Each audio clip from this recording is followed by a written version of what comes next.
원리에 맡겨두면 되는데 뭐 26분 어떤 대책을 발표했는지도 모르겠고 사실 부동산 대책이 너무 정부에서 과도한 개입이 아니냐 또 그리고 너무 수요자들이라든지 우리 집 사는 사람들이 너무 복잡하다는 생각이 들어요. 우리 이사님 어떻습니까? 네, 우리가 이게 사실은 아파트 물량만 가지고 예. 부동산 가격을 논하기는 어렵습니다.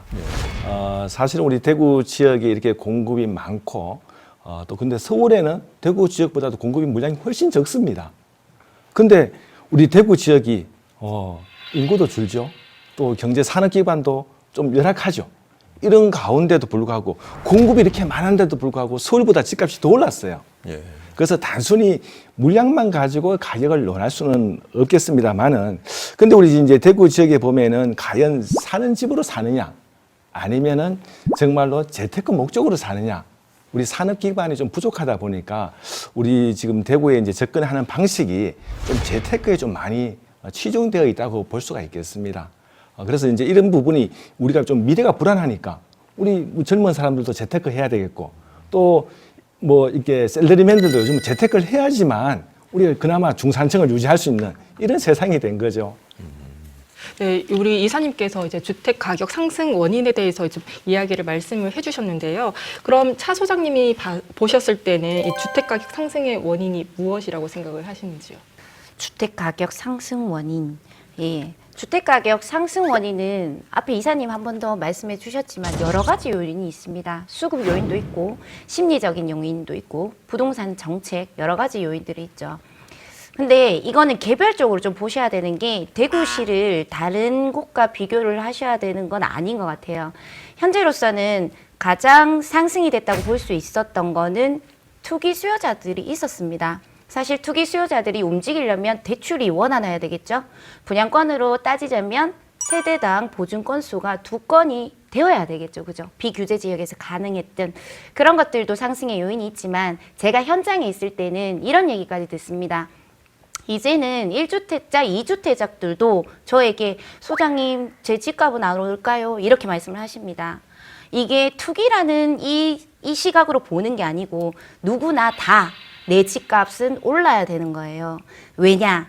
이제 정부 정책에 이제 신뢰를 많이 잃었다는 겁니다. 일관성 없는 26번의 대책이 나오면서 걷잡을 수가 없고 세금이 추징되는 거는 자 누가 세금을 내느냐? 서민이 지표가 되는 거죠.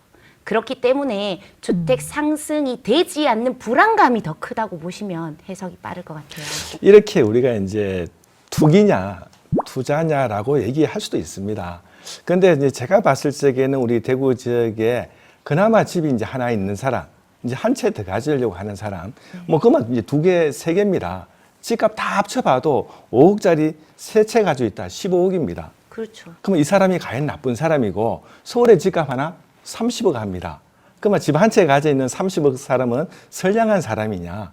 우리가 이렇게 너무 이렇게 집을 2개 가지고 있다고 해서 사회적으로 좀 무리를 일으키는 이런 사람은 아니라는 거죠. 서민 입장에서 보면은 진짜 제가 집 하나 더 해서 또 자녀한테 또 주고 싶은 이런 욕심도 있습니다. 우리 자유시장에서 충분히 집 2개 살 수 있는 겁니다. 근데 우리가 다주택자라고 해서 사회에 너무 이렇게 제약시하는 것은 좀 잘못되지 않았나 이런 생각을 합니다.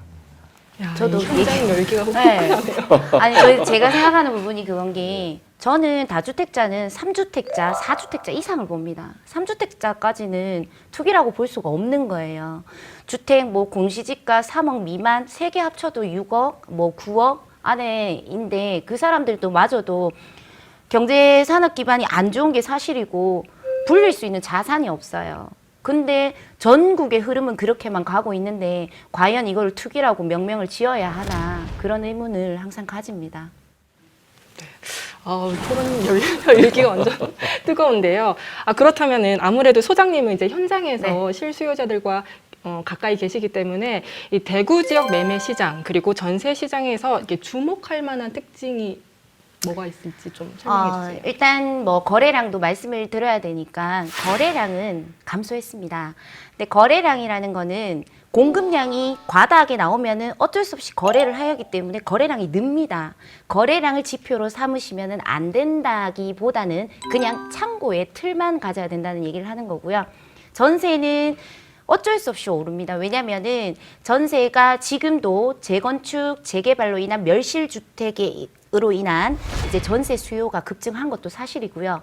아까도 이사님 말씀하셨지만은 구별 특징이 다르기 때문에 전세 수요는 급증을 했고 전세가는 올라갈 수밖에 없는 거고, 그럼 전세 풍기 현상이 나겠죠. 사실상 다주택자라는 거는 좋게 생각하시면 임대차 시장을 열어주는 사람들이에요.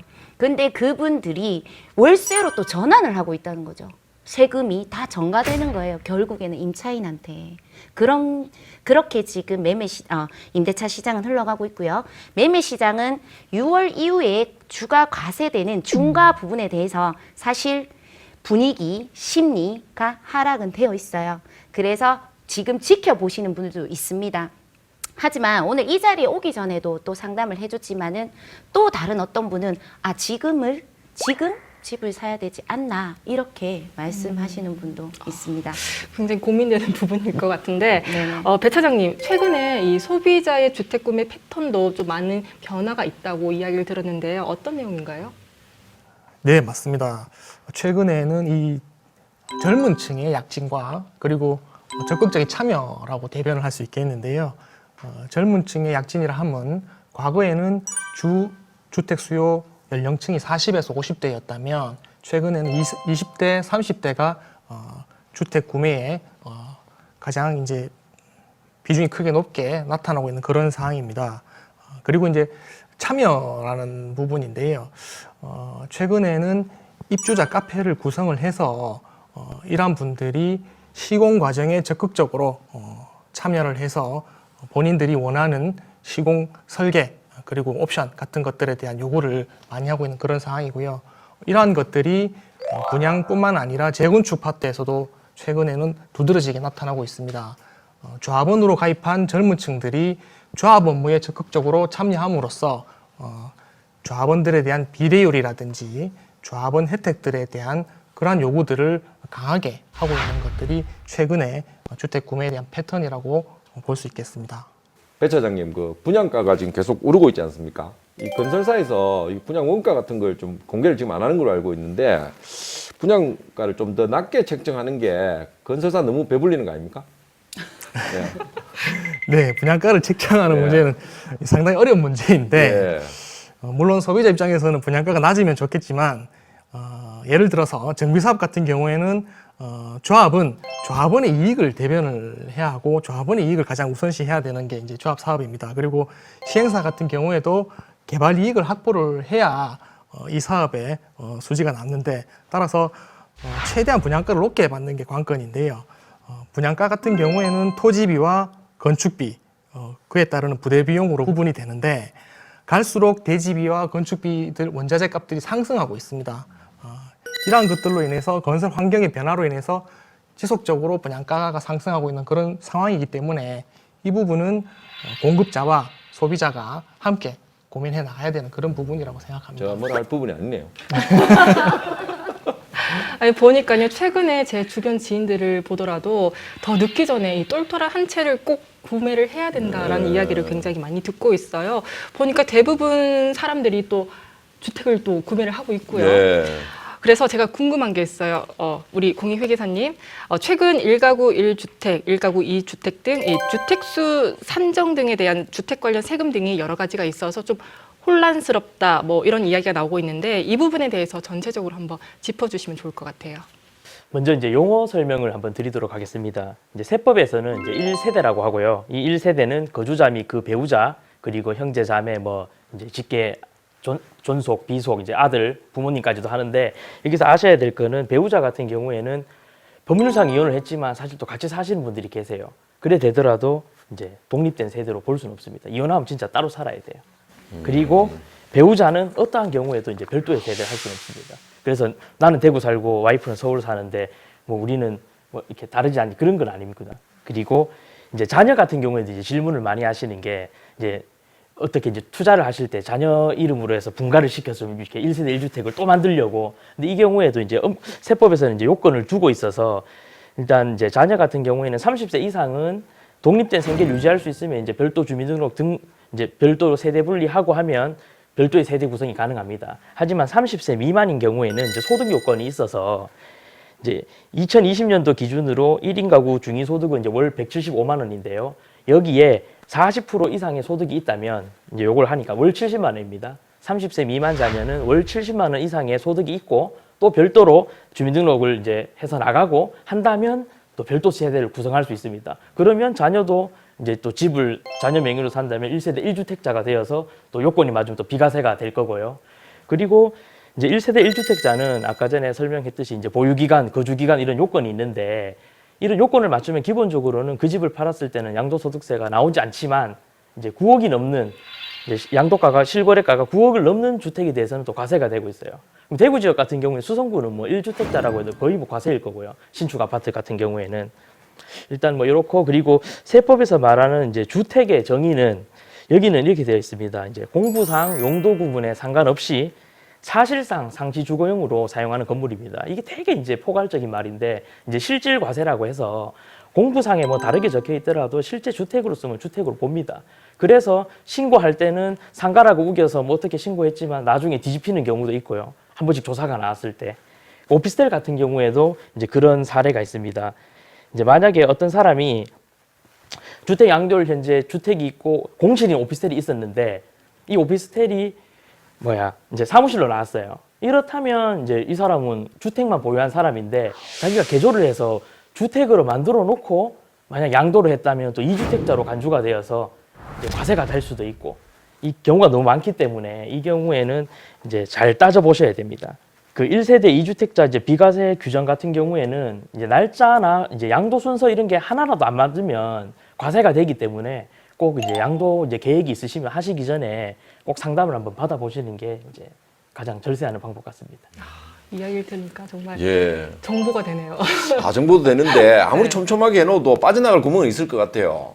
예. 그러니까 대학생 자녀를 과외를 시켜가지고 소득 70만 원 만들어서 예. 분갈시켜가지고 또 주택을 그렇죠. 또 1세대 1주택 될 수 그러니까 이제 있으니까. 이런 경우에는 사실 이제 뭐 그렇게 형식상의 요건만 맞으면 예. 또 어떻게 보면 이제 좀 이용을 할 수도 있지 않을까. 예. 예. 근데 대신 그런 서류들은 되게 잘 해놓으셔야 될 겁니다. 예. 신고도 다 하고 예. 소득세 신고도 하고 해서 이제 이렇게 나는 돈 버는 아들이 있다 예. 이런 식으로. 예. 법을 촘촘하게 해놓으면 빠져나갈 방법을 더 많이 고민해야 될 것 같아요. 그렇죠. 이제 예. 다들 이제 그 연구하고 계시니까. 예. 좀 합법적으로 좀 사세요. 이야기를 나눠봤는데요.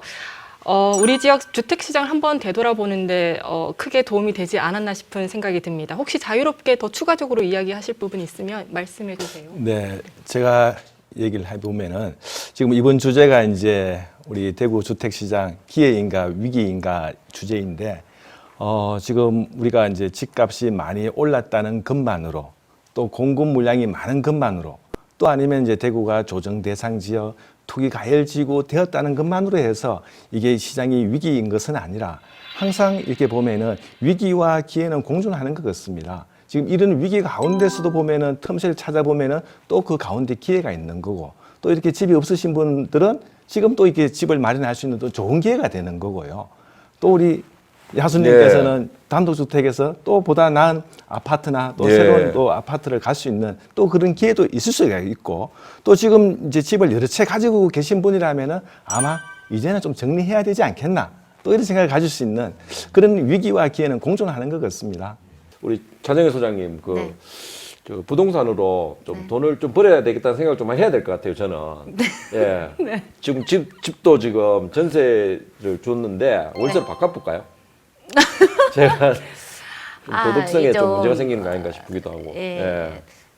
난해하죠, 이 질문은. 근데 우리나라의 가장 좋은 제도가 전세제도 아닙니까? 그죠? 예. 근데 임대차 시장을 흔들어 놨는 거는 결국 세금의 전가입니다. 그게 모든 것들이 매수인에게 임차인에 가고 있어요. 그리고 뭐 투자하시려고 하면은 좀 피해갈 수 있는 것들이 있습니다, 사실. 그거를 활용하실 수 있는 방법들도 있어요. 그렇긴 하지만 그냥 야수님 질문으로만 봤을 때는 그래도 그 임차인을 위해서 예. 전세로 두시면 어떨까? 한 1년 아직 남았거든요. 예. 그래서 저도 이게 약간 그런 부분에 있어서 재테크에 눈을 뜨는 순간에 사람이 좀 얍삽해진다 그래야 되나? 조금 이래 알아야 될 것도 많이 물론 있고 한데 좀 그래도 오늘 제가 이 부동산 토크쇼를 하면서 저는 이제 비전문가 입장에서 공부가 좀 많이 된 것 같고 눈을 좀 떠야 되겠다는 의지가 생겼어요. 예. 우리 민현 아나운서도 안 그렇습니까? 그렇죠. 예. 마무리해 주시죠. 알겠습니다. 네, 매일신문과 화성산업이 공동으로 주최하는 부동산 토크쇼 오늘 주제 첫 번째 주제입니다. 부동산 시장 과연 위기인가 기회인가를 두고 우리 네 분 패널들과 함께 이야기를 나눠봤는데요. 다음 시간에는 이 시장 상황을 통해 알 수 있는 내 집 마련의 기회라는 주제로 이야기를 나눠보도록 하겠습니다. 네, 시청해 주셔서 감사합니다.